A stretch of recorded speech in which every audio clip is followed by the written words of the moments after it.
warahmatullahi wabarakatuh. Perkenalkan, nama saya Fadila Widya Aldani dari kelas Skesya A2 dengan NIM 2020 STK 47.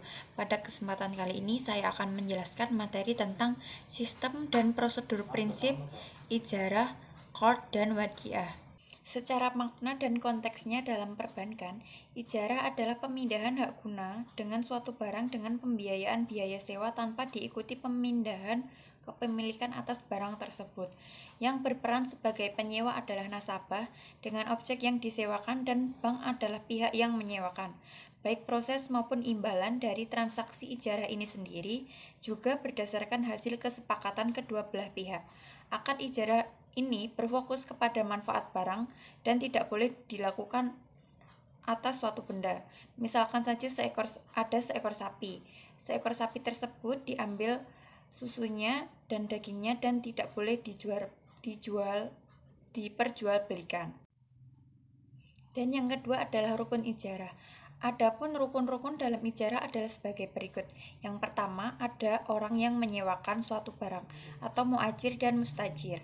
Yang kedua ada akad antara penyewa dan yang menyewakan. Dan yang ketiga adalah ada ijab qabul atau sigat. Yang ketiga, syarat ijarah. Yang pertama, kedua pihak yang melakukan transaksi ijarah sudah dewasa dan berakal. Yang kedua, kedua pihak yang melakukan transaksi memiliki kerelaan dan tidak didasarkan suatu paksaan dari pihak manapun. Yang ketiga, barang yang menjadi objek transaksi harus jelas adanya. Yang keempat ada jenis-jenis ijarah. Berdasarkan objek yang disewakan, ijarah dapat dibedakan menjadi dua, yaitu sebagai berikut. Yang pertama, ijarah manfaat. Ijarah jenis ini memiliki objek sewa berupa aset yang tidak bergerak, seperti rumah, kendaraan, pakaian, perhiasan, dan lain sebagainya. Dan yang kedua adalah ijarah pekerjaan. Ijarah atas pekerjaan mengarah kepada objek sewa yang berbentuk pekerjaan atau jasa, yakni seperti menjahit baju, memperbaiki barang, membangun bangunan, dan mengantar paket, dan lain sebagainya. Yang kelima ada pembatalan ijarah. Akad ijarah atau sewa menyewa dapat berakhir atau dibatalkan apabila yang pertama adalah 1. Objek atau barang yang hendak disewakan mengalami kerusakan. Yang kedua, objek sewa hilang atau musnah. Dan yang ketiga, terjadi uzur pada salah satu pihak. Yang keenam ada landasan hukum ijarah. Diambil dari Quran surat Al-Qasas surat ke-28 ayat 26 dan 27 yang memiliki arti, salah seorang dari kedua wanita itu berkata, "Ya bapakku, ambillah ia sebagai orang yang bekerja pada kita, karena sesungguhnya orang yang paling baik yang kamu ambil untuk bekerja pada kita ialah orang yang kuat lagi dapat dipercaya." Yang ketujuh ada skema ijarah. Terlihat pada gambar di atas, bisa kita simpulkan bahwa yang pertama, nasabah mengajukan pembiayaan ijarah ke bank syariah. Yang kedua, bank syariah membeli atau menyewa barang yang diinginkan oleh nasabah sebagai objek ijarah dari supplier atau penjual atau pemilik.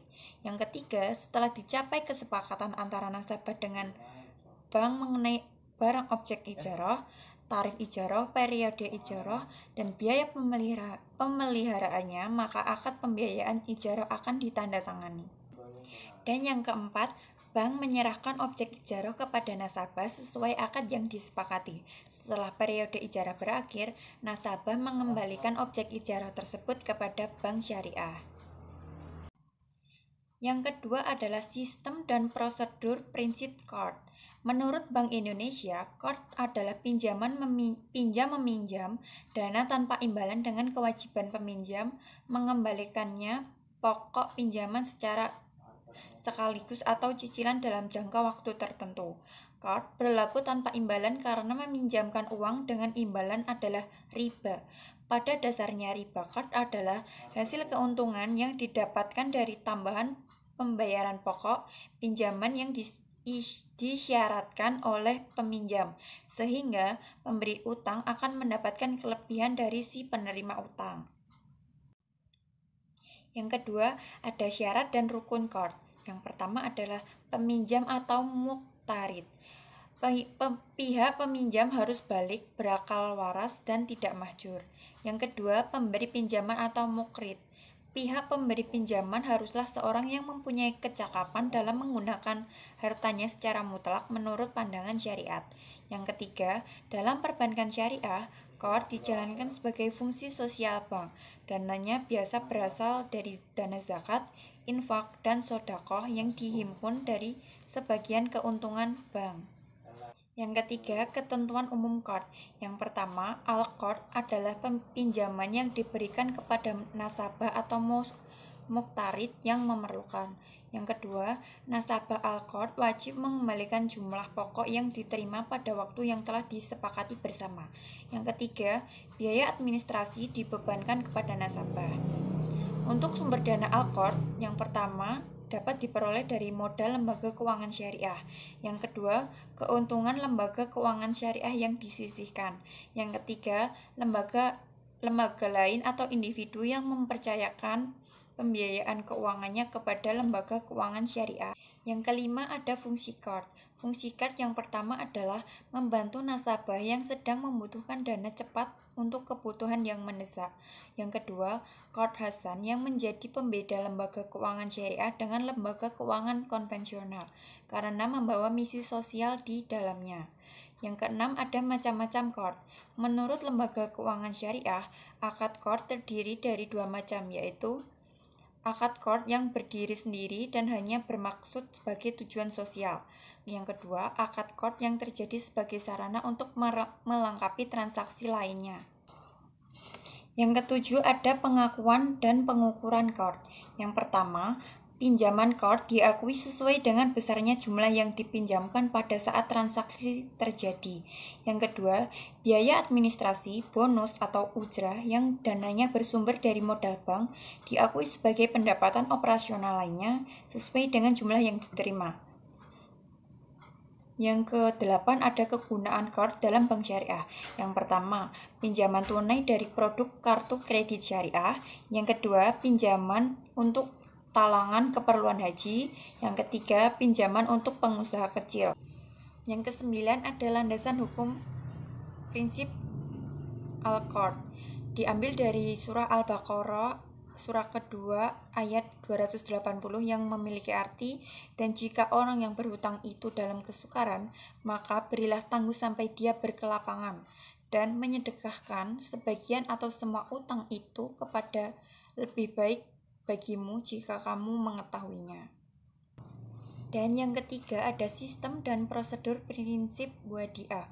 Wadiah berasal dari wada asyisyai'a, yang artinya meninggalkan atau menitipkan sesuatu pada orang lain yang sanggup menjaga sebagai titipan murni dari satu pihak ke pihak lain, baik individu maupun badan hukum, yang harus dijaga dan dikembalikan kapan saja bagi si penitip untuk mengkehendakinya. Dalam ekonomi syariah, wadiah adalah titipan nasabah yang harus dijaga dan dikembalikan setiap saat atau sewaktu-waktu nasabah yang bersangkutan menghendaki. Yang kedua, jenis-jenis wadiah. Jenis wadiah ada dua, yaitu yang pertama, wadiah yad amanah, yaitu penerima titipan tidak mempergunakan barang titipan atau tidak bertanggung jawab atas kehilangan dan kerusakan yang terjadi pada barang titipan selama hal itu bukan akibat dari kelalaian atau kecerobohan penerima titipan dalam memelihara titipan tersebut. Yang kedua, wadiah yad damamah. Wadiah ini di mana penerima titipan dapat memanfaatkan barang titipan tersebut dengan seizin pemiliknya dan menjamin untuk mengembalikan titipan tersebut secara utuh kepada sang pemilik saat si pemilik mengkehendakinya. Yang ketiga, ada rukun wadiah. Rukun wadiah yang pertama adalah adanya ijab dan qabul atau sigat. Yang kedua, harta atau benda yang dititipkan hanyalah barang yang bisa disimpan. Yang ketiga adalah harta atau barang yang dititipkan harus halal. Yang keempat, ini adalah syarat dari wadiah. Yang pertama, baik orang yang menitipkan atau orang yang dititipkan keduanya harus berakal. Yang kedua, kedua belah pihak harus telah balik dan mumazis. Yang ketiga, harta atau barang dititipkan harus dapat diberikan secara fisik. Yang kelima adalah faktor batalnya akad dari Prinsip wadiah. Yang pertama, meninggalnya orang yang menitipkan barang atau orang yang dititipkan barang. Yang kedua, adanya pengembalian barang dari orang yang dititipkan, baik itu sesuai permintaan orang yang menitipkan maupun tidak. Yang keenam adalah landasan hukum wadiah. Landasan hukum wadiah dari transaksi wadiah sendiri berasal dari Quran Surat Al-Baqarah ayat 283 yang berbunyi, akan tetapi jika sebagian kamu mempercayai sebagian yang lain, maka hendaklah yang dipercayai itu menunaikan amanatnya atau hutangnya, dan hendaklah ia bertakwa kepada Allah atau Tuhannya. Sekian materi yang dapat saya sampaikan pada kesempatan kali ini. Apabila saya ada salah kata, saya mohon maaf. Wassalamualaikum warahmatullahi wabarakatuh.